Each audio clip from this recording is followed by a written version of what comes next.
Hello दोस्तों, नमस्कार। KP teacher academy में आपका हार्दिक स्वागत है। आशा करता हूँ स्वस्थ होंगे, अच्छे होंगे। दोस्तों, आज हम बाल विकास शिक्षा शास्त्र का 30 क्वेश्चन सेशन लाएंगे, जो कि सीटेट परीक्षा दृष्टि से बहुत ही महत्वपूर्ण होगा। वीडियो को लाइक करें, ज़्यादा से ज़्यादा शेयर करें, चैनल को सब्सक्राइब करें, बेल आइकन प्रेस कर लें, जिससे कि नोटिफिकेशन माध्यम से आपको वीडियो मिलती रहेंगी। तो आज का हम फर्स्ट क्वेश्चन स्टार्ट करेंगे। मैस्लो के अभिप्रेरणा सिद्धांत को कहा जाता है? ए है आवश्यकता का सिद्धांत, बी है शारीरिक सिद्धांत, सी है दृढ़ इच्छा शक्ति सिद्धांत, डी है अंतर्नोद का सिद्धांत। तो क्वेश्चन में पूछा जा रहा है कि मैस्लो की जो अभिप्रेरणा सिद्धांत दिया गया वो कौन सा सिद्धांत है। तो जैसे कि बात करते हैं यहाँ पे कि मैस्लो जी ने जो सिद्धांत दिया था अभिप्रेरणा का, वो आवश्यकता का सिद्धांत है। तो आंसर करेक्ट हो जाएगा यहाँ पे हमारा ए। अगला क्वेश्चन देखेंगे। डाल्टन विधि का जनक किसे कहा जाता है? ए डॉक्टर मारिया माउंटेशरी, बी है फ्रोवल, सी है हार्वर्ड, डी है कुमारी हेलन पार्क हर्स्ट। तो क्वेश्चन में पूछा जा रहा है कि डाल्टन विधि के प्रतिपादक कौन है या जनक कौन है, यह क्वेश्चन में पूछा जा रहा है। तो डाल्टन विधि के जो प्रतिपादक हैं या जनक हैं वो है कुमारी हेलन पार्क हर्स्ट ने किया था। तो आंसर करेक्ट हो जाएगा यहाँ पे हमारा डी। अगला क्वेश्चन देखेंगे। सीखने के वक्र ए सीखने की प्रगति के सूचक हैं, बी सीखने की मौलिकता के सूचक हैं, सी सीखने के गत्यात्मक रूप के सूचक हैं, डी सीखने की रचनात्मकता के सूचक हैं। तो क्वेश्चन में पूछा जा रहा है कि सीखने के वक्र क्या है, यह क्वेश्चन में पूछा रहा है। तो इसकी बात करते हैं यहाँ पे कि सीखने के जो वक्र हैं वो सीखने की प्रगति के सूचक होते हैं। तो आंसर करेक्ट हो जाएगा यहाँ पे हमारा ए। अगला क्वेश्चन देखेंगे। प्रेरणा का वह संबंध उपलब्धि से है जो अधिगम का से है। ए है तर्क, बी है चिंतन, सी है बोध, डी है विवेक। तो क्वेश्चन में पूछा जा रहा है कि प्रेरणा का संबंध वही उपलब्धि से है जो अधिगम का किससे है, यह क्वेश्चन में पूछा जा रहा है। तो जैसे बात करते हैं, प्रेरणा का संबंध तो उपलब्धि से हो जाता है या और अधिगम का संबंध होगा जो कि बोध से हो जाएगा। तो आंसर हमारा करेक्ट हो यहाँ पे हमारा सी। अगला क्वेश्चन देखेंगे। वीडियो को लाइक करें, ज्यादा से ज्यादा शेयर करें दोस्तों के साथ में, चैनल को सब्सक्राइब करें, बेल आइकन प्रेस कर लें, जिससे कि नोटिफिकेशन माध्यम से आपको वीडियो मिलती रहेंगी। तो क्वेश्चन देखेंगे। निम्नलिखित में से स्मरण करने की कौन सी विधि है? ए है मिश्रित विधि, बी है विचार सहचार विधि, सी है ए और बी दोनों, डी है उपरोक्त में से कोई नहीं। तो क्वेश्चन में पूछा जा रहा है कि निम्नलिखित में से स्मरण विधि कौन सी विधि है।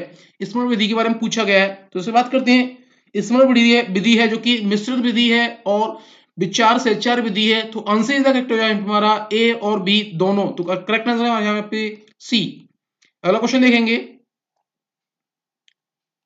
मनोवैज्ञानिक थॉर्नडाइक ने व्यक्ति को किस आधार पर बांटा है? ए है चिंतन व कल्पना शक्ति के आधार पर, बी है प्रभुता पूर्ण व अधीनस्थ पूर्ण के आधार पर, सी है स्वतंत्रता व निर्भरता के आधार पर, डी है उपरोक्त में से कोई नहीं। तो क्वेश्चन पूछा जा रहा है कि मनोवैज्ञानिक थॉर्नडाइक ने व्यक्ति को कितने आधारों पर बांटा है, यह क्वेश्चन में पूछा रहा है। तो इसकी बात करते हैं कि मनोवैज्ञानिक थॉर्नडाइक जी ने जो कि व्यक्ति को कल्पना चिंतन शक्ति के आधार पर बांटा है। तो आंसर हमारा करेक्ट हो जाएगा यहाँ पे हमारा ए। अगला क्वेश्चन देखेंगे। वृद्धि को प्रभावित करने वाले कारक हैं। ए पर्यावरण, बी है स्वास्थ्य, सी है आहार, डी है ये सभी। तो क्वेश्चन में पूछा जा रहा है कि वृद्धि को प्रभावित करने वाले कारक कौन कौन से हैं, यह क्वेश्चन में पूछा रहा है। तो बात करते हैं, वृद्धि को जो प्रभावित करने वाले कारक हैं, पर्यावरण प्रभावित करते हैं, स्वास्थ्य प्रभावित करता है, आहार प्रभावित करता है। तो यहाँ पे हमारा आंसर करेक्ट हो जाएगा डी ये सभी। अगला क्वेश्चन देखेंगे।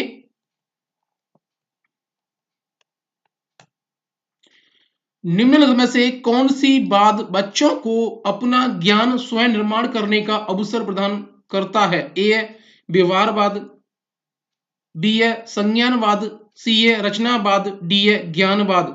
तो क्वेश्चन पूछा जा रहा है कि निम्नलिखित में से कौन सा वाद है जो कि बच्चों को अपने ज्ञान का स्वयं निर्माण करने का अवसर प्रदान करता है या कराता है, यह क्वेश्चन में पूछा रहा है। तो बात करते हैं, जो कि स्वयं निर्माण कराने के लिए, स्वयं ज्ञान निर्माण कराने के लिए जो अवसर प्रदान करता है बच्चों को, वो जाएगा हमारे यहाँ पे रचनावाद है। तो आंसर हमारा सी। अगला क्वेश्चन देखेंगे। वीडियो को लाइक करना ज्यादा दोस्तों के साथ में। विकास के परिप्रेक्ष्य में समय के साथ होने वाले परिवर्तनों में निम्नलिखित में से क्या शामिल है? ए है रूप, बी है दर, सी है अनुक्रम, डी है ये सभी। तो क्वेश्चन में पूछा जा रहा है कि विकास के परिप्रेक्ष्य के समय में के साथ होने वाले परिवर्तनों में से निम्नलिखित में से कौन सा शामिल है या क्या शामिल है, यह क्वेश्चन में पूछा जा रहा है। तो जिसकी बात करते हैं विकास के परिप्रेक्ष्य में जो परिवर्तनों में शामिल होते हैं वो है हमारा यहाँ पे रूप होता है, दर होता है, अनुक्रम होता है और अंश करेक्ट हो यहाँ पे हमारा ये सभी डी आंसर। अगला क्वेश्चन देखेंगे, क्वेश्चन थोड़ा बड़ा है, एडजस्ट करेंगे यहाँ पे। कक्षा में प्रभावी व्याख्यान देते समय एक अध्यापक ए संबंध स्थापित करता है, बी सार्थक शारीरिक हाव भाव को समावेशित करता है, सी व्याख्यान स्थल पर स्थितिक बना रहता है, डी ध्वनि की तीव्रता और तरीके में परिवर्तन करता है। तो क्वेश्चन काफी अच्छा पूछा जा रहा है। क्वेश्चन पूछा जा रहा है कि कक्षा में एक अध्यापक व्याख्यान देते समय किस प्रकार से होता है या एक समय में किस प्रकार से कार्य करता है, यह क्वेश्चन में पूछा जा रहा है। तो जैसे कि बात करते हैं यहाँ पे, कोई दिक्कत नहीं है, थोड़ी टेक्निकल प्रॉब्लम आ गई थी, कोई बात नहीं, सही हो गया। क्वेश्चन देखेंगे दोबारा से। क्वेश्चन में पूछा जा रहा है कि कक्षा में प्रभावी व्याख्यान देते समय एक अध्यापक क्या क्या प्रक्रिया अपनाता है, यह क्वेश्चन में पूछ रहा है।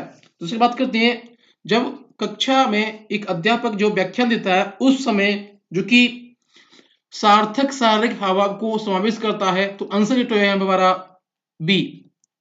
अगला क्वेश्चन देखेंगे,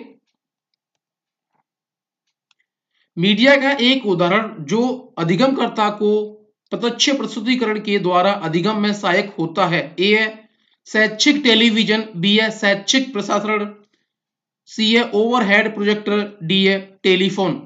तो क्वेश्चन में यही पूछा जा रहा है। तो बात करते हैं, क्वेश्चन पूछा जा रहा है कि मीडिया का एक उदाहरण है जो कि अधिगमकर्ता को प्रत्यक्ष रूप से प्रस्तुतिकरण के द्वारा अधिगम में सहायक होता है या सीखने में सहायक होता है, यह क्वेश्चन में पूछा जा रहा है। तो जैसे बात करते हैं, मीडिया का जो उदाहरण है जो अधिगमकर्ता को सीखने में डायरेक्ट तरीके से इफेक्ट करता है और सहायक होता है, वो है हमारे यहाँ पे आंसर तो यहाँ पर शैक्षिक टेलीविजन। तो आंसर तो यहाँ पर हमारा ए। अगला क्वेश्चन देखेंगे, निम्न में से कौन सा संकेत बच्चों में दृष्टि बाधिता की समय समस्या सूचित नहीं करता है, ए दिशा निर्देश के अनुसरण में समस्या, बी उदासी, सी ठोकर लगने का भय, डी दूरी मापने में असमर्थता। तो क्वेश्चन पूछा जा रहा है कि निम्नलिखित में से कौन सा संकेत बच्चों में दृष्टि बाधित की समस्या सूचित नहीं करता है। क्वेश्चन नेगेटिव में पूछा है तो उसी के अकॉर्डिंग हम आंसर देंगे। जैसे कि क्वेश्चन पूछा जा रहा है कि निम्नलिखित में से जो कौन से संकेत हैं जो कि दृष्टिबाधित बच्चों की समस्या को सूचित नहीं कर रहा है, यह क्वेश्चन में पूछ रहा है। जो कि बच्चे दृष्टिहीन बच्चे हैं और यहाँ पे 3 समस्या दी गई है और एक समस्या नहीं है ऑप्शन में, वही आपका आंसर करेक्ट हो जाएगा। जिसके हम बात करते हैं समस्या होती है दृष्टिबाधित बच्चा या दृष्टिहीन बच्चों की, जो कि उदासी होती है, ठोकर लगने का भय भी रहता है और दूरी मापने में असमर्थ होती हैं क्योंकि उन्हें दिखाई नहीं देता है और दिशा निर्देश के अनुसरण में समस्या नहीं होती है। तो हमारा आंसर इसका करेक्ट हो गया हमारा ए। अगला क्वेश्चन देखेंगे, विद्यालय से विद्यार्थियों के भाग जाने का कारण है, ए कक्षा शिक्षण में रुचि का अभाव, बी है शिक्षार्थियों में या विद्यार्थियों में अध्ययन में रुचि का अभाव, सी है विद्यार्थियों को दंड नहीं देना, डी है समस्या के प्रति शिक्षकों की निर्दय अभिवृत्ति। तो क्वेश्चन काफी अच्छा पूछा जा रहा है। क्वेश्चन पूछा जा रहा है कि विद्यालय से विद्यार्थी हैं जो कि भाग जाते हैं, इसका कारण क्या है, यह क्वेश्चन में पूछा जा रहा है। तो बात करते हैं, जो विद्यार्थी जो विद्यालय से भाग रहे हैं वह समस्या के प्रति शिक्षकों की निर्दयी अभिवृत्ति है, क्योंकि वो टीचर्स क्या है कि ये जानने की कोशिश नहीं कर रहे हैं कि बच्चे क्लास से या विद्यालय से क्यों भाग जाते हैं। तो आंसर इसका करेक्ट हो जाएगा हमारा डी। अगला क्वेश्चन देखेंगे,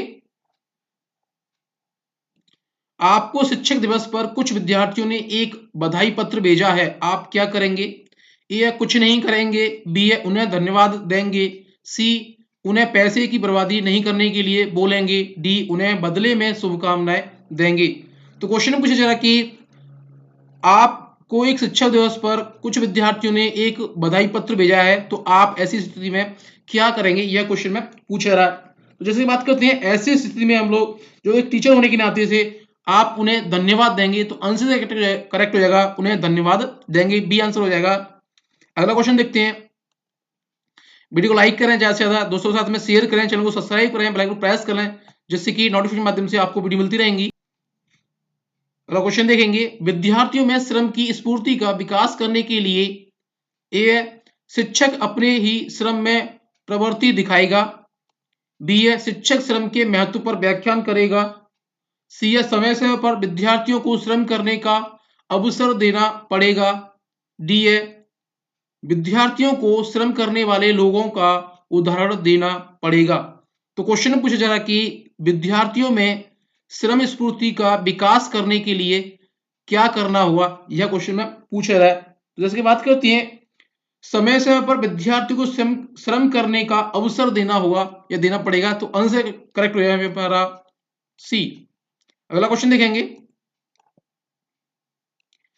अपने विद्यार्थियों को समझाने के लिए एक शिक्षक में अच्छी जानकारी होनी चाहिए, ये बाल मनोविज्ञान की, बी है बच्चों को समझाने की प्रवृत्ति की, सी है विषय वस्तु के प्रति विद्यार्थियों के मत की, डी है उपरोक्त सभी की। तो क्वेश्चन काफी अच्छा पूछा गया है।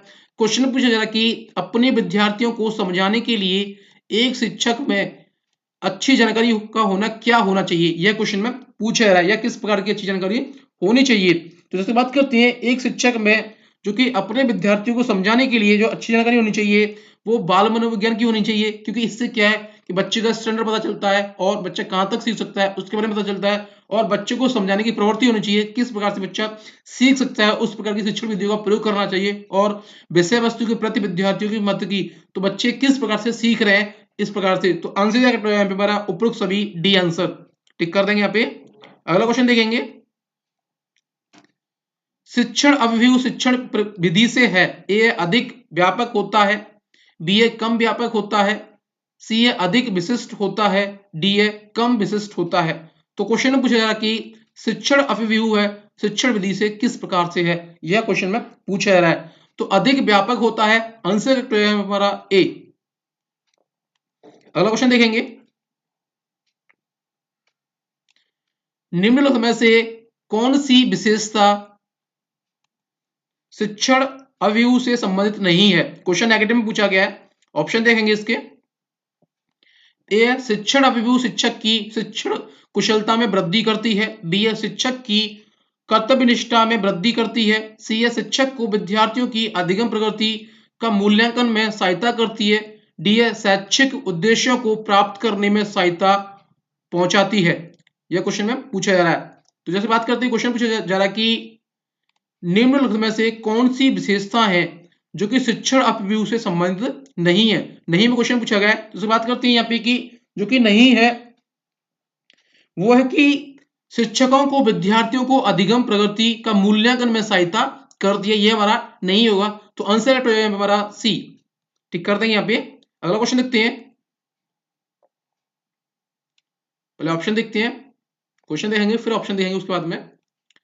समावेशी शिक्षा है, ए विशेष बालकों की विशेष शिक्षा, बी है सभी बालकों के लिए विशेष शिक्षा, सी देखेंगे एकीकृत शिक्षा, डी है विशेष बालकों की समान सहभागिता। थोड़ा बड़ा कर देंगे इसे, अब दिखाई दे रहा होगा आराम से।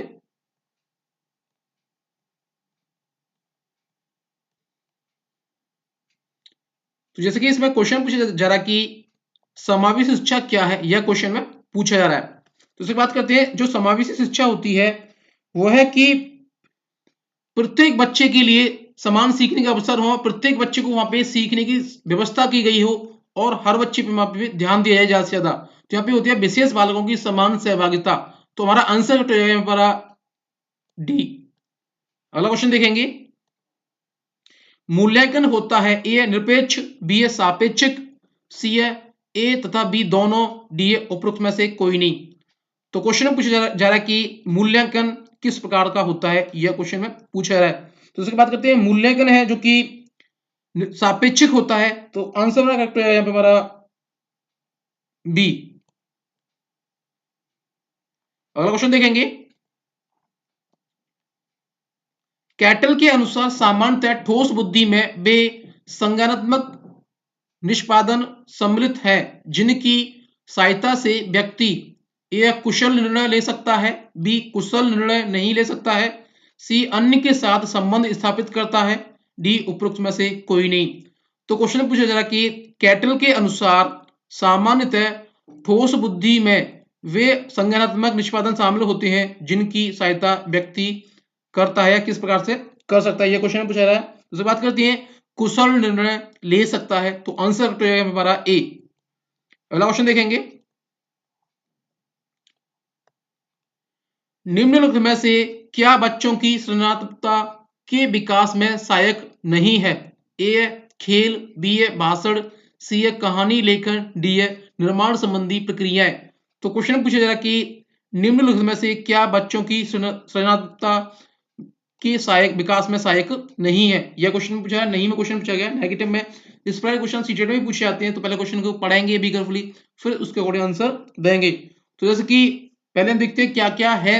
जैसे कि यहाँ पे बात करते हैं कि खेल है और कहानी लेखन भी है और निर्माण संबंधी प्रक्रिया भी है, जो कि नहीं है हमारा, यहाँ पे भाषण है, तो आंसर है हमारा बी। कोई बात नहीं, बी आंसर हो जाएगा। अगला क्वेश्चन देखेंगे,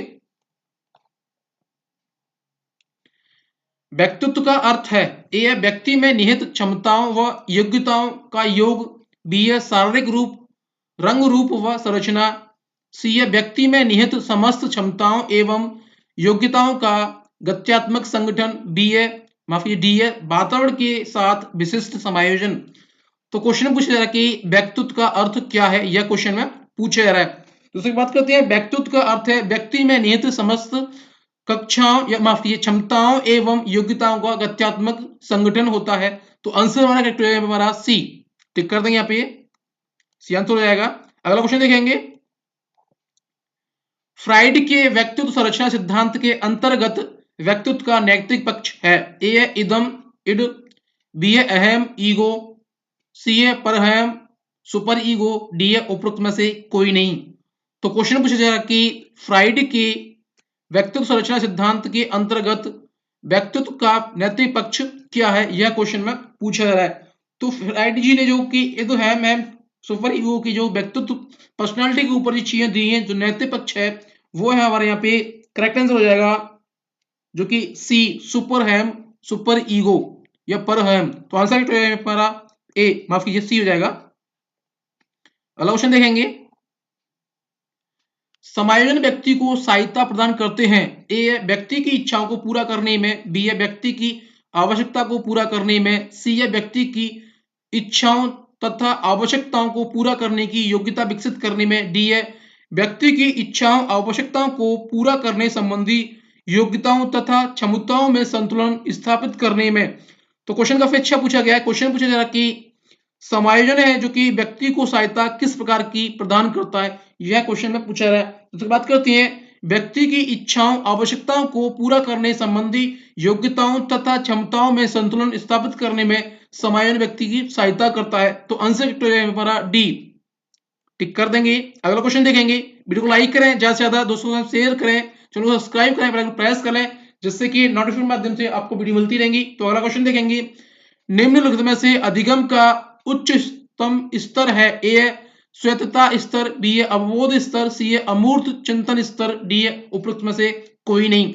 तो क्वेश्चन पूछा जा रहा है कि निम्नलिखित में से अधिगम का उच्चतम स्तर क्या है, यह क्वेश्चन में पूछा जा रहा है। तो उसकी बात करती है अमूर्त चिंतन स्तर है जो कि अधिगम स्तर का उच्चतम स्तर होता है, तो आंसर करेक्ट हो जाएगा हमारा सी।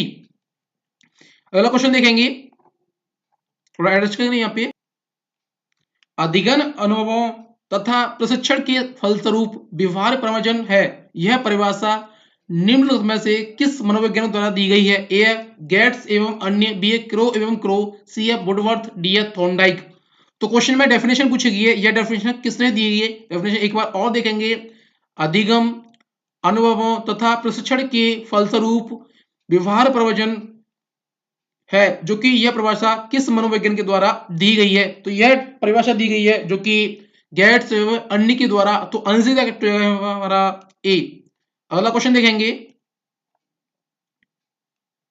क्वेश्चन देखते हैं, पहले ऑप्शन बाद में देखेंगे, कक्ष में शिक्षण कार्य के दौरान अध्यापक द्वारा अधिगम क्रियाकलापों को उपलब्ध कराने का उदाहरण है, ए छात्रों द्वारा प्रश्न का उत्तर न दिए जाने पर स्वयं उत्तर बताना, बी है किसी सूत्र को पढ़ा देने के बाद छात्रों को उस सूत्र के प्रयोग द्वारा कुछ प्रश्नों को हल करने के लिए उत्तर देना।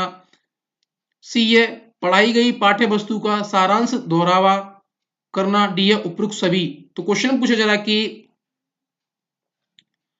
कक्ष में जो कि शिक्षण कार्य के दौरान अध्यापक द्वारा अधिगम क्रियाकलापों को उपलब्ध कराने का उदाहरण क्या है।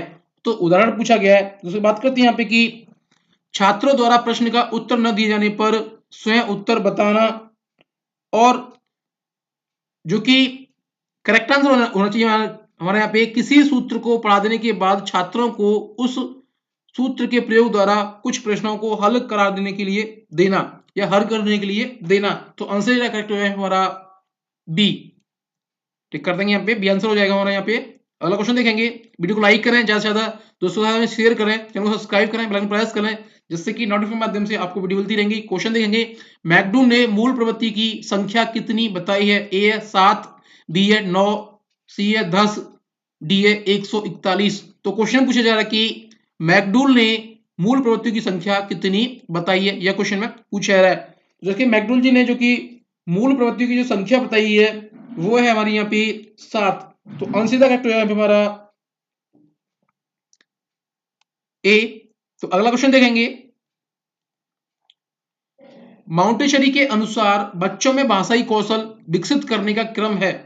ए है WRSL, बी है LSR WR माफ कीजिए, सी है LSRW, डी है इनमें से कोई नहीं। तो क्वेश्चन पूछा जा रहा कि मारिया माउंटेशरी या माउंटेशरी के अनुसार बच्चों में भाषाई कौशल विकसित करने का क्रम कौन सा है, यह क्वेश्चन पूछा रहा है। उसके बात करती है LSWR जो कि मारिया माउंटेशरी या माउंटेशरी के अनुसार भाषाई विकास में जो बच्चों का कौशल विकास करने के लिए, तो आंसर तो हमारा बी। तो दोस्तों सेशन समाप्त होता है। मिलते हैं नेक्स्ट सेशन में। जय हिंद दोस्तों, वंदे मातरम।